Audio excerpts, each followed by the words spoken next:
UP के बहराइच से एक दिल दहलाने वाली वारदात निकलकर सामने आई है। दरअसल एक प्रेमी ने अपनी मुस्लिम प्रेमिका के शव को मारकर उसका गला घोटकर हत्या करके उसकी गर्दन को सर से अलग करके उसका एक हाथ काटकर बाकी और सारे पार्ट पर चाकू से ताबड़तोड़ वार किए।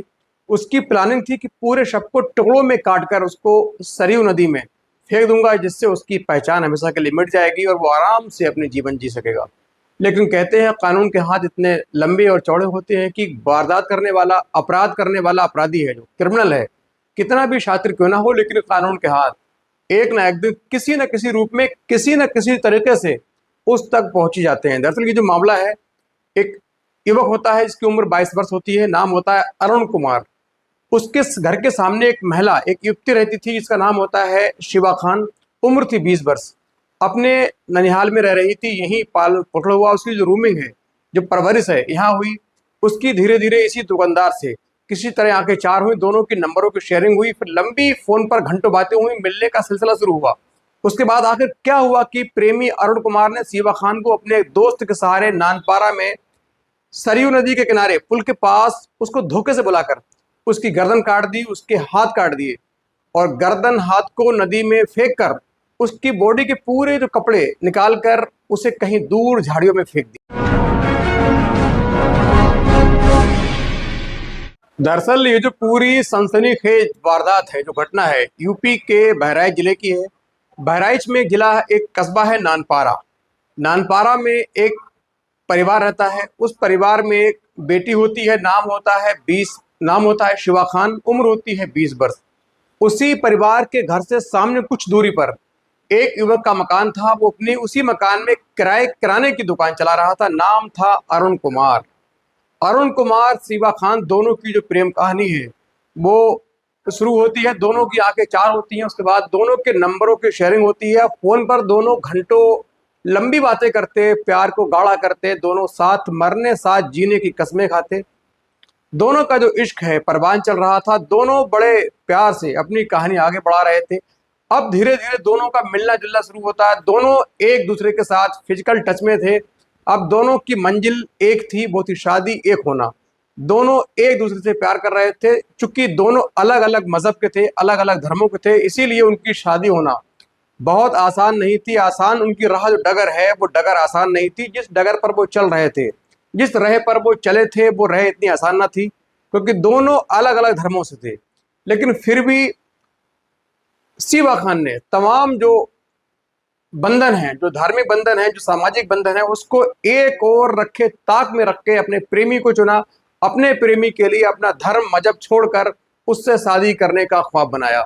दोनों की जो प्रेम कहानी है आगे बढ़ रही थी। धीरे धीरे इनके जो चर्चे हैं आसपास के लोगों को भी होते हैं, लेकिन लड़की को समझाने के बावजूद शिवा खान किसी तरह किसी की बात मानने को तैयार न थी।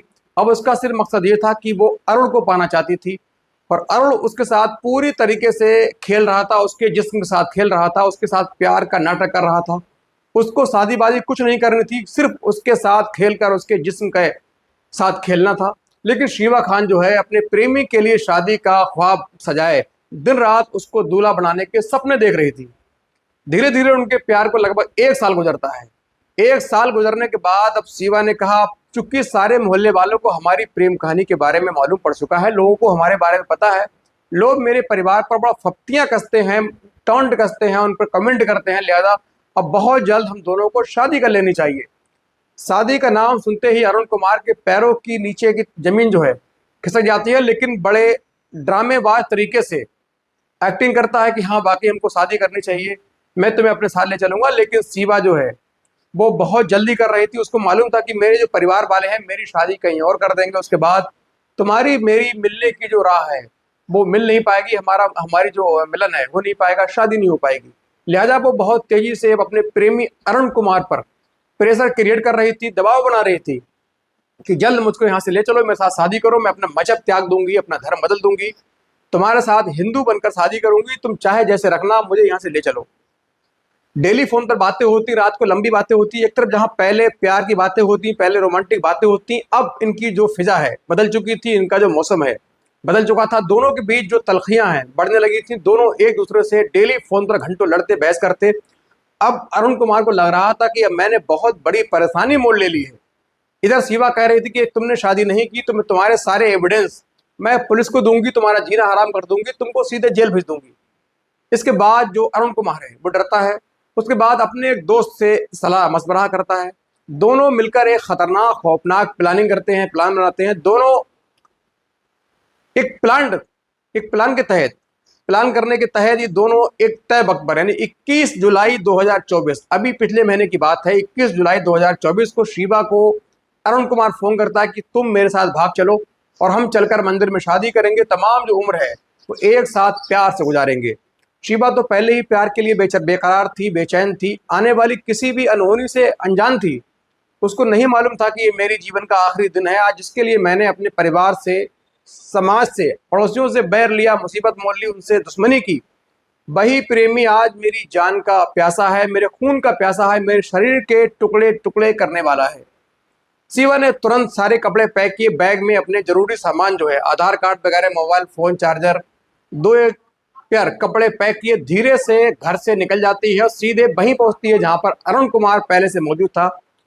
अरुण कुमार उसको लेकर के अपनी जाल में फंसाता है, मीठी मीठी बातें करता है। सरयू नदी के पास, पुल के पास उसको ले जाकर सुनसान जगह झाड़ियों में लेकर जाता है, वहीं बैठाता है। उसके बाद कहता है मेरा एक दोस्त है जो अभी हम लोगों के लिए गाड़ी कार लेकर आ रहा है, हम दोनों उसके साथ आराम से कार में जाएंगे। अब शिवा खान बड़े आराम से आने वाली जिंदगी के लिए ख्वाब सजाकर, आने वाले परिवार के लिए, फैमिली के लिए अपने आंखों में ख्वाब सजाए, प्यार में पागल ये शिवा खान आराम से बैठी थी। तभी अचानक कुछ मिनट के बाद अरुण कुमार का एक दोस्त है वो पहुंचता है।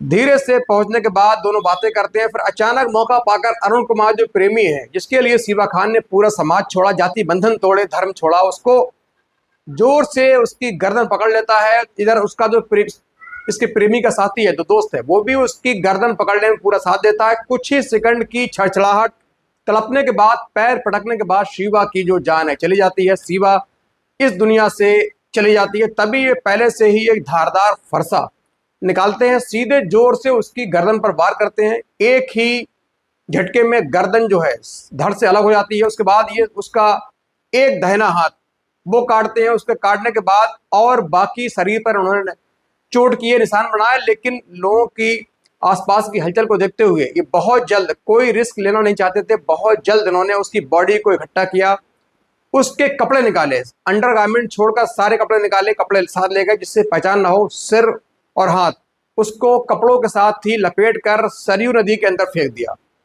अब ये बॉडी जब वहां पड़ी रहती है, उसके बाद ये तुरंत वहां से फरार हो जाते हैं, निकल जाते हैं। तमाम लोग जो हैं वो कुछ घंटों के बाद वहां पहुंचते हैं तो उनको बॉडी पड़ी होने की सूचना मिलती है। उसके द्वारा पुलिस को ये मैसेज पहुंचता है कि फला जगह पर पुल के पास एक युवती की सर कटी, हाथ कटी लाश पड़ी है। पुलिस फौरन मौके पर पहुंची। पुलिस ने सबका पंचनामा किया, पोस्टमार्टम के लिए भेजा। पुलिस के लिए सबसे बड़ी चुनौती ये थी कि सबकी सबसे पहले शिनाख्त की जाए। शिनाख्त के लिए पुलिस ने तमाम आसपास के थानों में जो गुमशुदा युवती थी तमाम मुकदमे खंगाले। तभी उनको मालूम चला कि रुपैडिया बॉर्डर पर एक गांव में 20 साल की युवती शिवा खान की एक गायब होने की मिसिंग रिपोर्ट दर्ज है। वहां से उन्होंने उसके परिवार से संपर्क किया, उनको बुलाया। उसके बाद इनकी बॉडी दिखाई। बॉडी के बाएं दाहिने पैर में काले धागे के सहारे, अंडरगारमेंट के सहारे परिजनों ने इस लड़की के शव को पहचाना। वो दहाड़े मारकर रोने लगे, ये तो मेरी शिवा है, किसने इसको मारा, क्या हुआ। उसके बाद पुलिस ने ये इंक्वायरी कर ली कि ये लड़की फला फला है, उसको उनके परिजनों को सुपुर्द किया, उसका सुपुर्द खाक हुआ। इस घटना के बाद पूरे नानपारा में एक हंगामे की स्थिति पैदा हुई। फिर पुलिस के सामने सबसे बड़ी चुनौती ये थी कि अब इसका असली कातिल कौन है। इसके लिए पुलिस ने तमाम अपनी जो सीखी, उनकी जो सिखलाई होती है, सीसीटीवी कैमराज, फुटेज, बाकी जो गुप्तचर विभाग है, सर्विलांस है, सबकी मदद ली। उस दिन कौन कौन से नंबर उस स्थान पर, घटना स्थल पर एक्टिव रहे, एक खास सर्किल में कौन कौन से फोन नंबर एक्टिव रहे, तमाम जो लोकेशन लेने के बाद पुलिस को बहुत जल्द अरुण कुमार का पता लग जाता है। फौरन पुलिस अरुण कुमार को गिरफ्तार कर लेती है, थाने ले आती है। उसकी निशानदेही पर उसके जो दोस्त है उसको, और जिस हथियार से, जिस फरसे से शिवा खान की हत्या की, वो भी बरामद कर लेती है। अब पुलिस के सामने ये सवाल था कि हत्या क्यों की गई, खुलासा करने का सवाल था। पुलिस ने जब पूछताछ की तो आरोपी अरुण कुमार ने कहा कि मेरी 1 साल पहले उससे मुलाकात हुई, प्यार हुआ, जिस्मानी संबंध हुए, मिलना जुलना हुआ। मैं उसको ऐसे ही छोड़ना चाह रहा था, लेकिन शिवा खान मेरे गले पड़ रही थी, मुझसे शादी करने का दबाव बना रही थी, मुझसे कह रही थी कि मैं अपना मजहब त्याग दूंगी, अपना धर्म बदल दूंगी, लेकिन तुम मुझसे शादी करो। तो मैंने उससे बचने के लिए अपने दोस्त के सहारे उसको बाहर बुलाया, बाहर भागने के बहाने से बुलाया। वहां मौका पाकर इसकी गर्दन दबाई, फरते से इसकी गर्दन काट दी और गर्दन और हाथ काट कर बॉडी में फेंक दिया। मेरे बॉडी के टुकड़े टुकड़े करने का प्लान था, लेकिन लोगों के जो सुगबुगाहट है, आसपास के लोग जो चहलकदमी कर रहे थे, उनको देखकर उनके मन में खौफ पैदा हुआ कहीं पुलिस पकड़ न ले। लिहाजा बहुत जल्द ऐसे ही उस सर को, हाथ को फेंक कर, कपड़े उतार कर वहां से फरार हो गए। लेकिन पुलिस ने इन सबको गिरफ्तार कर लिया और संगीन मामलों में, गंभीर धाराओं में अभियोजन पंजीकृत करके जेल भेज दिया। और इस घटना से दोस्तों ये बहुत बड़ा सवाल ये है कि इस तरह से अपने माँ बाप को धोखा देकर, अपने घर वालों को धोखा देकर, जिसने तमाम उम्र 18-20 साल तक आपको पाला पोसा, बड़ा किया, पैदा किया, पेट में रखा, उस माँ बाप के विरुद्ध धोखे से शादी करना क्या ये जायज है, उचित है? जब माँ बाप का दिल दुखी होगा, माँ बाप दुखी होंगे, उनकी आप दिल तोड़ोगे, उनका जो सपने हैं उनको चकनाचूर करोगे, तो निश्चित तौर पर यही अंजाम होगा जो शिवा और अरुण का।